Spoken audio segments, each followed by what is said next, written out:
외신에 보도된 우리 모습 살펴보는 밖에서 본 한국 코너입니다. 국제문제평론가 임상훈 씨 어서 오십시오. 네, 안녕하십니까? 네, 문재인 대통령의 방미, 한미 정상회담 외신들도 다들 보도하고 있죠. 네, 그렇죠. 미국 언론, 중국 언론, 일본 다들 언론들이 관심을 많이 보이고 있더라고요. 먼저 미국 언론부터 한번 정리해 볼까요? 네, 미국 언론들 역시 우리나라 언론들이 많이 이제 분석을 해놨던 것에서 아주 크게 비슷하겠죠, 그렇죠. 예. 크게 벗어나는 그런 건 없습니다. 우리나라 언론들 워낙 분석 잘 해놓으셨더라고요. 그러니까는 이제 크게 우리가 보자면은 여태까지 이제 한미 외교 관계를 찰떡 공조 여기에 이제 많이 맞춰가지고 거기서 벗어나면 어떤 큰일 나는 것처럼 많이 우리가 인식을 하는 경향이 있는데 예. 꼭 그럴 것까지 있냐? 그 두 나라가 안 맞을 수 있는 것이 있다. 근데 특히 이번 같은 경우에는 두 정상의 스타일도 그렇고 외교적으로 조율을 해야 될 사항들이 있다. 이런 분석들이 많이 있었습니다. 예. 먼저 29일자 USA Today 미국 신문이죠. 여기서 예. 어떤 내용도 나온다는 좀 읽어드리겠습니다. 이번 주 백악관에서 한미 정상이 만났을 때 문재인 대통령과 트럼프 대통령이 의견의 일치를 보지 못할 수도 있는 문제들이 산적해 있다. 지난 5월에 취임한 문 대통령은 북한과 김정은에 대해서 덜 대결적인 접근 방식을 취하기를 원한다. 예. 이와 반대로 트럼프 대통령은 김정은의 핵 및 미사일 개발을 저지하기 위해서 경제 제재, 군사 조치 위협을 통한 최대한의 압박을 추구하고 있다. 이렇게 얘기를 하면서 덜 대결적인 접근 방식과 최대한의 압박. 네. 여기 차이가 있다. 그거죠. 네. 이제 조율을 해야 될 거다. 이제 이런 이야기를 하면서 이제 29일, 30일 만나게 되는데 그런 이견을 둘러싼 싸움을 피하는 것이 유익할 것으로 생각할 수 있다. 어떤 우호적인 관계 구축을 위해서 노력을 할 수도 있을 것이다. 이제 이런 예상을 해 놨습니다. 예. 정상회담이라는 게 원래 각자 입장이 있어도 정상회담 자리에서는 별로 이렇게 안 싸우고 네. 절충하는 그런 경우가 많으니까 그렇게 예상을 한 거네요. USA Today도. 결국은 그러니까는 정상들이라 하더라도 각국을 대표한다 하더라도 어떤 개인적인 친분 이런 거를 쌓으면서 또 어떤 좋은 방향이 나오지 않습니까? 흔히. 그렇죠. 네, 그런 이야기를 많이 좀 했던 것 같고 특히 그래서 이제 그 맥락에서 28일자 뉴욕타임스 보도 내용을 보면은 그런 얘기들이 좀 나와 있습니다. 백악관 관계자들은 트럼프 대통령과 문재인 대통령이 개인적인 친분을 형성해서 어떤 갈등이든 완화할 수 있기를 바라고 있다. 그런 이야기를 하면서 트럼프 대통령 이야기를 좀 있습니다. 트럼프 대통령은 사안을 개인화하는 경향이 있다. 즉 다른 정상들과의 친분, 그다음에 합의를 이끌어내는 자신의 능력을 강조하는 것이다.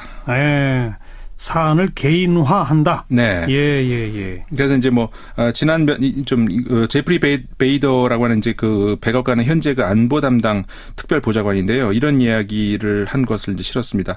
지난 몇 달간에 비해서 우리가 보아온 관계와 비교할 때 더 난항을 겪을 것이다. 그러니까 현 백악관 안보 담당 보좌관이 아니고 오바마 행정부에서 했던 그 인물인데 제프리 베이더. 네. 그러니까 과거에 비해서 더 난항을 겪을 것이다. 이런 예상이 우리도 많이 했었죠. 그런 얘기가 있는데. 근데 이런 얘기도 있습니다. 베이더 역시 전 백악관 보좌관 이야기인데요. 문 대통령이 처음엔 트럼프 대통령과 좋은 관계를 형성하는 것을 바랄 것이다. 바라죠. 그리고 백악관도 분명 이와 같은 것을 원할 것이다. 예. 이렇게 예상을 했습니다. 네. 당연한 이야기겠죠. 싸우러 가는 게 아니니까요. 그렇죠. 예. 그러면서 이제 이런 이야기도 있네요. 역시 같은 뉴욕타임스 신문 안에 있는 내용입니다. 백악관의 일부 인사들의 견해에 따르면은 문 대통령의 당선은 한국에서는 정치적인 대변화와도 같은 것이다. 이는 특히 북한과 지금과 같은 형태의 관계를 형성하는 것을 바라는 청년층 유권자들의 승리이기도 하다. 그러니까 다른 형태의 관계를 바라는. 남북 관계가 달라지기를 바라는. 네. 청년층 유권자들의 승리이기도 하다. 일부 사람들은 심지어 이를 한국판 브렉시트라 칭하기도 한다. 이런 얘기는 좀 처음 들어보는데. 저도 처음 들어봤는데. 미국에서는 이런 얘기가 또 나오는 모양입니다. 예. 그런 이야기들이 있고. 그다음에 미국의 다른 언론들도 많이 있습니다만은 경제 관련 이야기도 있습니다. 그러니까는 이것은 블룸버그 통신인데요. 28일자입니다. 한국이 트럼프의 무역 위협 잠재하기 위해서 재벌 총수 동행. 이 제목이 괜찮네요. 네. 무역 위협에 잠재우기 위해 재벌 총수들이 같이 간다. 네. 그래서 재벌 총수들이 좀 도움을 줄 수 있지 않을까 뭐 이런 예상인데요. 이런 내용들이 있습니다. 이번 주 미국 방문을 앞둔 문재인 대통령이 직면한 과제는 트럼프 대통령이 불만을 갖고 있는 또 다른 협상, 그러니까 2012년 한미 자유무역협정 FTA죠. 여기에 대해서 트럼프 대통령이 문제 삼지 않게 하는 것이다. 예. 과거 이제 그 트럼프 대통령이 그런 얘기를 했었지 않습니까? 그렇죠. 뭐 헐업을 끔찍한 협상이다. 그 한미 FTA를 이끌어서 일방적인 협상이다. 이런 이제 비난을 한 바 있었는데 이제 그 점을 지적을 하면서 근데 이제 블룸버그 통신이 이런 지적도 했습니다. 그러니까 한미 FTA 발효 전부터 한국의 대미 무역 흑자는 2배로 증가했었다. 이제 그런 얘기 지적을 한 바 있고요. 그러니까는 FTA 때문에 갑자기 미국이 어떤 그 불리한 상황으로 갔다는 건 아니라는 그런 이야기를 했습니다. 그러면서 한국 정부는 이번 한미 정상회담이 무역이 아니라 북한의 핵 개발과 관련된 안보 이슈에 초점이 맞춰지길 희망하고 있다. 네. 그러나 한미 정상이 한미 FTA 문제를 거론하지 않고 지나가기는 어려울 것으로 보인다. 이렇게 이제 그 한 전문가의 말을 인용을 해서 이야기를 했습니다. 근데 그래서 이제 아까 제목에서 우리가 봤던 것처럼 재벌 총수들이 도움을 줄 수도 있다. 이렇게 블룸버그 통신이 또 예상을 했더라고요. 미국에 많이 투자하겠다 뭐 이런 걸로 도움을 준다는 거죠. 네, 그렇습니다. 그러면서 이제 많은 그 이번에 그 대통령 대동하고 가는 재계 인사들 많이 있지 않습니까? 그렇죠. 쭉 이렇게 저 나열을 하면서 어떤 인물이다, 어떤 역할을 할 것이다, 뭐 이런 이야기들을 좀 나오기도 했네요. 네. 트럼프의 무역 위협에 잠재우기 위해 재벌 총수가 동행한다. 네. 또 중국 언론들 이야기를 조금 해드릴까요? 네.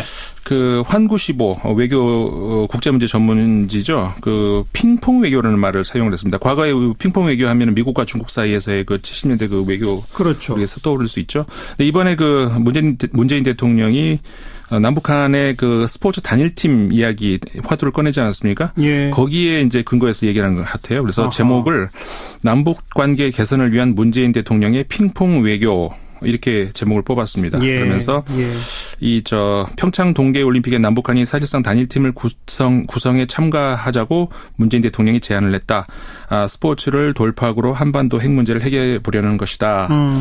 이렇게 얘기를 했습니다만은 이게 뭐 쉽지만은 않을 것이다. 이런 또 예측도 같이 내놨고요. 어쨌든 스포츠 카드를 던졌다는 점에서 네. 미국과 중국이 수교하는 과정에 결정적 역할을 했던 그 당시에 그 탁구, 교류 그거를 이제 빗댄 거군요. 그렇죠. 예. 그다음에 중국의 신화망인데요. 이게 신문이 아니라 우리나라식으로 하면 인터넷 이제 뭐라고 할까요? 뭐 그런 그 통신이죠.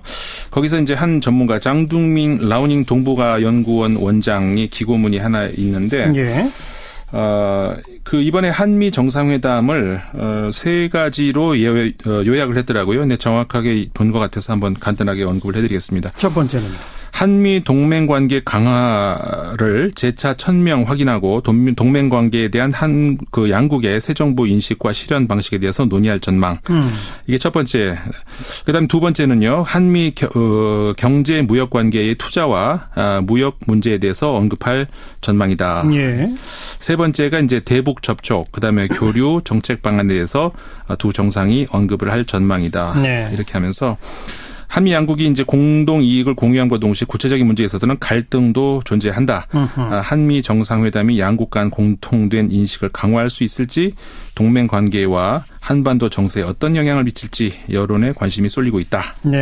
이렇게 분석을 해놨네요. 중국 언론들은 사드나 이런 것 때문에 조금 민감할 줄 알았는데 일단 아직까지는 좀 담담한 그런 보도네요. 그렇습니다. 물론 이 관련 보도가 저는 비교적 최근 것들만 지금 뽑아왔습니다만은 지난주에도 사실은 많이 나왔었거든요. 상대적으로 지난주에는 중국 언론들이 그 사드 관련 문제들을 많이 좀 다루긴 했었습니다. 근데 이제 그 문재인 대통령이 미국으로 가는 시점 그때 이제 나온 보도들은 상대적으로 그런 거는 조금 덜 나오고, 근데 일단은 결과를 좀 지켜보자 이런 거겠죠. 며칠 지나 보면 또 어떤 다른 보도들이 나올 수도 있을 것 같습니다. 평가하는 게 나오겠죠. 그렇죠. 뭐 일본 언론들도 대체적으로는 비슷한 뭐 예상하는 그런 겁니다. 아사히 신문이 29일자 한미 관계가 삐걱거리는 가운데 트럼프 대통령과 어디까지 문재인 대통령이 보조를 맞출 수 있을지 초점이 된다. 그렇죠. 이런 내용의 그러니까 제목이 한미 정상 사드나 대북 공동 보조 취하나 이렇게 제목을 해가지고 했고요.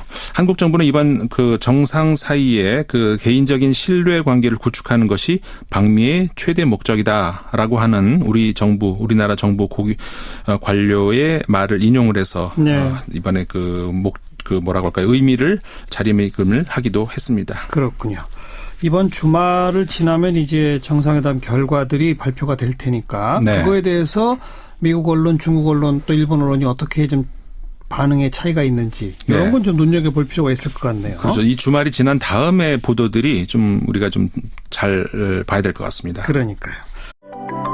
외신에 보도된 우리 모습 살펴보는 밖에서 본 한국 코너입니다. 국제문제평론가 임상훈 씨 어서 오십시오. 네, 안녕하십니까? 네. 문재인 대통령의 방미, 한미 정상회담 외신들도 다들 보도하고 있죠. 네, 그렇죠. 미국 언론, 중국 언론, 일본 다들 언론들이 관심을 많이 보이고 있더라고요. 먼저 미국 언론부터 한번 정리해 볼까요? 네, 미국 언론들 역시 우리나라 언론들이 많이 이제 분석을 해놨던 것에서 아주 크게 비슷하겠죠, 그렇죠. 크게 벗어나는 그런 건 없습니다. 우리나라 언론들 워낙 분석도 잘 해놓으셨더라고요. 그러니까는 이제 크게 우리가 보자면은 여태까지 이제 한미 외교 관계를 찰떡 공조 여기에 이제 많이 맞춰가지고 거기서 벗어나면 어떤 큰일 나는 것처럼 많이 우리가 인식을 하는 경향이 있는데 꼭 그럴 것까지 있냐? 그 두 나라가 안 맞을 수 있는 것이 있다. 근데 특히 이번 같은 경우에는 두 정상의 스타일도 그렇고 외교적으로 조율을 해야 될 사항들이 있다. 이런 분석들이 많이 있었습니다. 먼저 29일자 USA Today 미국 신문이죠. 여기서 어떤 내용들 나온다는 좀 읽어드리겠습니다. 이번 주 백악관에서 한미 정상이 만났을 때 문재인 대통령과 트럼프 대통령이 의견의 일치를 보지 못할 수도 있는 문제들이 산적해 있다. 지난 5월에 취임한 문 대통령은 북한과 김정은에 대해서 덜 대결적인 접근 방식을 취하기를 원한다. 이와 반대로 트럼프 대통령은 김정은의 백악관의 현재 안보 담당 특별보좌관인데요. 이런 이야기를 한 것을 이제 실었습니다.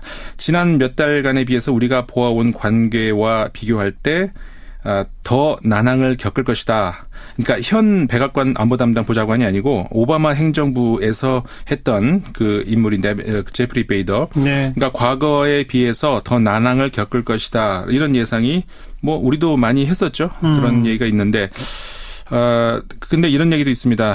베이더 역시 전 백악관 보좌관 이야기인데요. 문 대통령이 처음엔 트럼프 대통령과 좋은 관계를 형성하는 것을 바랄 것이다. 바라죠. 그리고 백악관도 분명 이와 같은 것을 원할 것이다. 이렇게 예상을 했습니다.